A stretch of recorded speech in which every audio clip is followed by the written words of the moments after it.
Hi, my name is Simone Jardim, and we are here in Valencia Bonita today, Bonita Springs, Florida, to give you some tips on the new and improved Pickleball Tutor, the Plus. And I hope you have fun watching these tips and hopefully learning how to use some of these drills at home. All right, hello everybody. This is Simone Jardim again, coming to you from Valencia Bonita and beautiful Bonita Springs. And what we're gonna be doing with the new and improved Pickleball Tutor Plus is that we're gonna be working on several things. So I have two people that are going to be working on their volleys. And we have two little tools to help them work on their volleys. But first, let me show you here the ball machine. What we're gonna be doing is, because I have two people, so I'm gonna be doing the oscillation with two lines, because I'm gonna have Brad on the right side and I'm gonna have Michelle on the left side.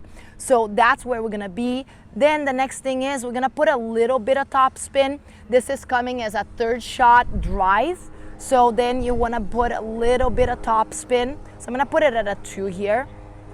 And then the interval, I don't want to give them too much time in between. So I'm actually gonna speed up the process a little bit here.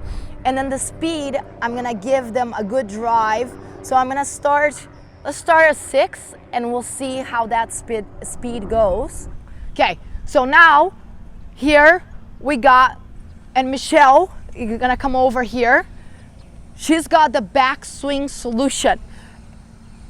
The reason why we're using that is because again, teaching all the time, especially my tennis players, and to be honest, everybody, when you see a wiffle ball coming at you, the first thing you want to do is take a big swing at it. So what she's going to be doing, as you can see, her arms are sitting in front, and especially her elbows are out in front.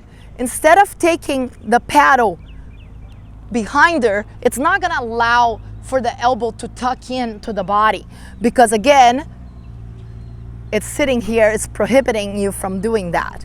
So then her swing is going to look out in front, and she's going to, one key here is to make sure that that wrist lays back a little bit, and then it's a push. Okay, on the back end, of course, is a little easier because of the fact that we have our left shoulder. If you're right-hander, left shoulder is on the way, so to take a back swing, you're less likely to do it. But this is a reminder that we don't want to allow those elbows to tuck into the body and come behind us. So then it makes your swing, your contact point, to be out in front, nice and small, and then it's a push. So for the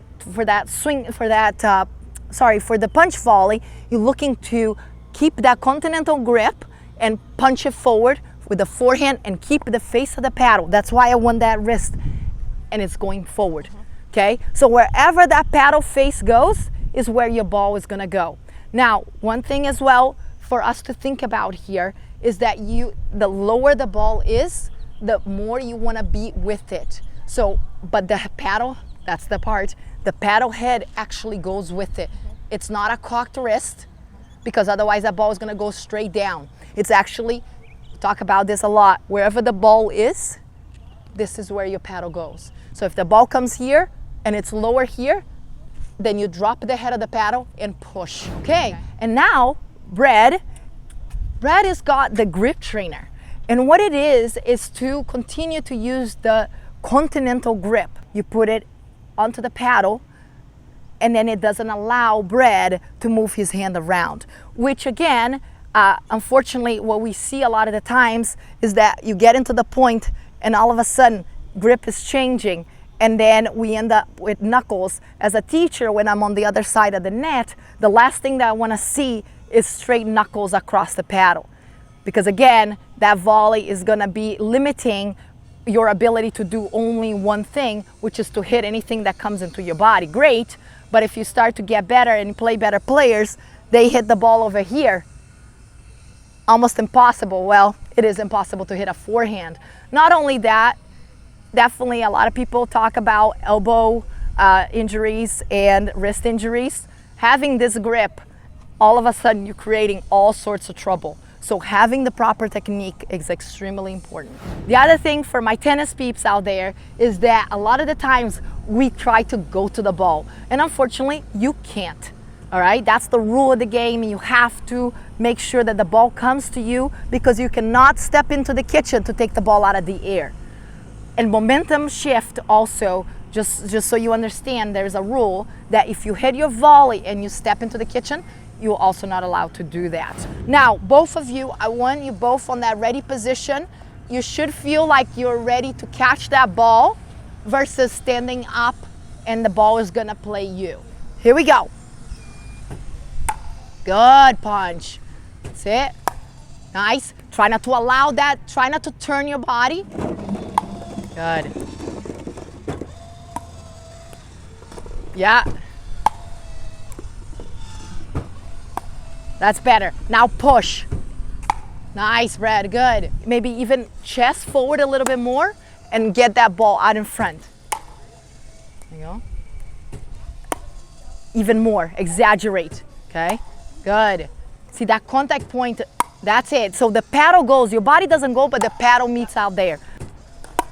And this is a great way for repetition, because again, they are gonna, you know, and if they have a helper, especially picking up balls, they can go for, you know, solid 20 minutes, 30 minutes working on their volleys, and somebody's picking up balls.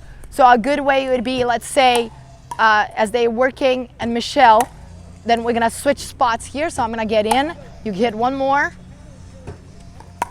Perfect, then I'll get in, okay? And then we'll rotate, so again.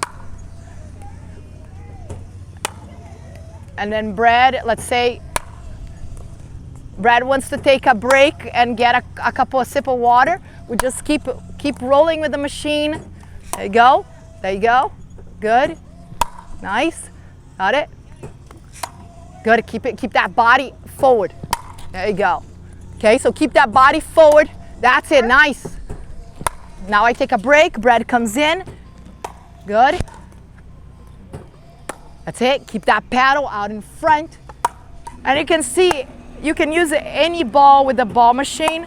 So the Pickleball Tutor will accept any balls. Nice, good, better. Keep that swing nice and small, better, Brad. Yeah, more like a solid hit in the middle of the paddle, good.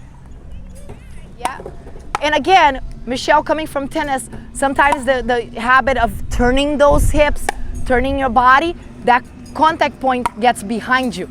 So trying to stay more square, so that way that contact point is in front. Okay, and as you can see, the more you guys did it, the better your volleys got.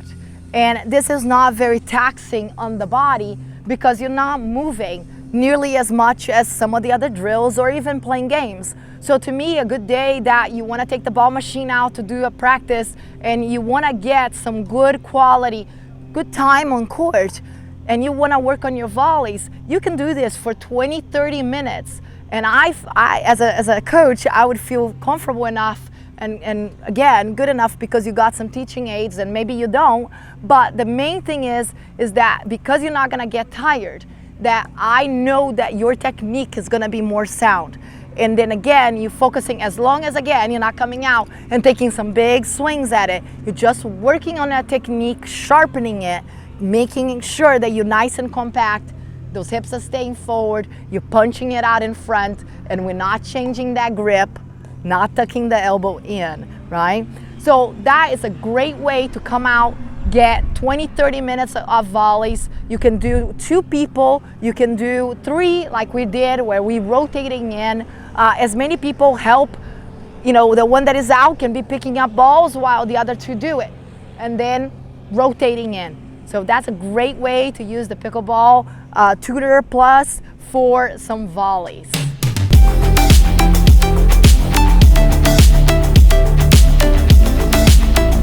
Thank you for tuning in, and see you next time on the courts.